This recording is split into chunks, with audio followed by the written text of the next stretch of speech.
സൗകര്യ വികസന രംഗത്ത് ചരിത്രപരമായ കുതിച്ചുചാട്ടത്തിന് വഴിയൊരുക്കി ഫോർട്ട് കൊച്ചിയെയും വൈപ്പിനെയും കടലിനടിയിലൂടെ ബന്ധിപ്പിക്കുന്ന നിർദ്ദിഷ്ട ഇരട്ട തുരങ്കപാത യാഥാർത്ഥ്യത്തിലേക്ക് പോവുകയാണ്.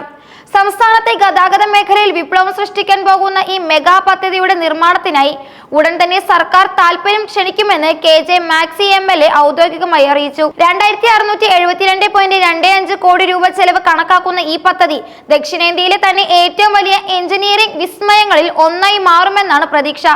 കേരളത്തിന്റെ വിനോദസഞ്ചാര വാണിജ്യ മേഖലയ്ക്ക് പുതിയ ഒരു ഉണർവ് നൽകുന്ന തീരദേശ ഹൈവേയുടെ നിർണായകമായ ഒരു കണ്ണിയാണ് ഫോർട്ട് കൊച്ചി വൈപ്പിൻ തുരങ്കപാത. കേരളത്തിലെ 9 ജില്ലകളിലൂടെ കടന്നു പോകുന്ന ഈ ഹൈവേ എറണാകുളം ജില്ലയിൽ മാത്രം ചെല്ലാനം മുതൽ മുനമ്പം വരെ 48 കിലോമീറ്റർ ദൂരത്തിലാണ് വ്യാപിച്ചു കിടക്കുന്നത്. നിലവിൽ ഫോർട്ട് കൊച്ചിയിൽ നിന്നും വൈപ്പിനിലേക്കുള്ള ഗതാഗതം ഫെറി സർവീസിനെ ആശ്രയിച്ചാണ് നടക്കുന്നത്. ഇത് വലിയ ഗതാഗത കുരുക്കിനും സമയനഷ്ടത്തിനും കാരണമാകുന്നുണ്ട്. തുരങ്കപാത യാഥാർത്ഥ്യമാകുന്നതോടെ ഈ യാത്രാ സമയം ഏതാനും മിനിറ്റുകളിലാക്കി കുറയും. സംസ്ഥാന ഗതാഗത വകുപ്പ് കേരളയിൽ സമർപ്പിച്ച സാധ്യതാ പഠന റിപ്പോർട്ട് വിശദമായി പരിഗണിച്ച ശേഷമാണ് തുരങ്കപാതയുടെ നിർമ്മാണവുമായി മുന്നോട്ട് പോകാൻ തീരുമാനിച്ചത്. ആഗോളതലത്തിൽ ഇത്തരം പദ്ധതികൾ വിജയകരമായി നടപ്പാക്കിയ ഏജൻസികളുടെ സഹായം തേടാനാണ് സർക്കാരിന്റെ തീരുമാനം. നിർദ്ദേശിക്കപ്പെട്ടിട്ടുള്ളത് ഇരട്ട തുരങ്കപാതയാണ്, അതായത് ഓരോ ദിശയിലേക്കും ഓരോ തുരങ്കം വീതം. ഇത് ഗതാഗതം സുഗമമാക്കാൻ സഹായിക്കും. തുരങ്കപാതയുടെ രൂപരേഖ ഇങ്ങനെയാണ്. അവ ഓരോ തുരങ്കത്തിലും ഗതാഗതം ഒരു ദിശയിലേക്ക് മാത്രമായിരിക്കും. ഓരോ തുരങ്കത്തിലും 3.5 മീറ്റർ വീതിയിലുള്ള സർവീസ് റോഡും 4.5 മീറ്റർ വീതിയിൽ പ്രധാന ഹൈവേയുമാണ് നിർദ്ദേശിക്കുന്നത്. കടലിനടിയിലെ തുരങ്കം പുറത്തെ 4 വരി അപ്രോച്ച് റോഡുകളിലേക്കാണ് തുറക്കുക. ഇത് ഹൈവേ ഗതാഗതം തടസ്സമില്ലാതെ മുന്നോട്ട് കൊണ്ടുപോകാൻ സഹായിക്കും. പദ്ധതിയുടെ ഏറ്റവും വലിയ സാങ്കേതിക വെല്ലുവിളി കൊച്ചി തുറമുഖത്തെ കപ്പൽചാലിന് കുറുകെ ടണൽ നിർമ്മിക്കുക എന്നതാണ്.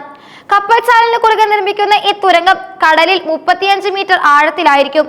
വലിയ കപ്പലുകളുടെ സഞ്ചാരത്തെ ഒരു തരത്തിലും ബാധിക്കാത്ത രീതിയിലാണ് ടണലിന്റെ രൂപകൽപ്പന. കടലിനടിയിൽ ഇത്രയും ആഴത്തിൽ ടണൽ നിർമ്മിക്കാൻ അത്യാധുനിക ടണൽ ബോറിംഗ് മെഷീനുകൾ ഉപയോഗിക്കേണ്ടി വരും.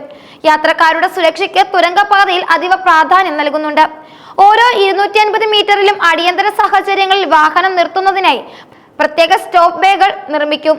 ഓരോ 50 മീറ്ററിലും യാത്രക്കാർക്ക് ഉപയോഗിക്കാനായി വെന്റിലേഷനോട് കൂടിയ എമർജൻസി എക്സിറ്റ് നിർമ്മിക്കും. ഇത് അഗ്നിബാധയോ മറ്റ് അപകടങ്ങളോ ഉണ്ടായാൽ യാത്രക്കാരെ സുരക്ഷിത സ്ഥാനത്തേക്ക് മാറ്റാൻ സഹായിക്കും. തുരങ്കത്തിനുള്ളിൽ ശുദ്ധവായു ഉറപ്പാക്കുന്നതിനും വാഹനങ്ങളുടെ പുക പുറത്തേക്ക് കളയുന്നതിനും ശക്തമായ വെന്റിലേഷൻ സംവിധാനങ്ങളും സ്ഥാപിക്കും. 2772.25 കോടി രൂപ ചെലവ് കണക്കാക്കുന്ന ഈ വൻകിട പദ്ധതി design build finance operation transfer മാതൃകയിലാണ് നടപ്പാക്കുന്നത്.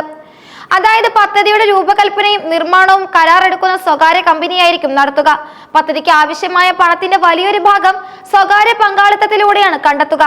നിർമ്മാണം പൂർത്തിയാക്കിയ ശേഷം നിശ്ചിത കാലയളവിലേക്ക് കമ്പനി ടോൾ പിരിവിലൂടെ വരുമാനം നേടി പാത പ്രവർത്തിപ്പിക്കും.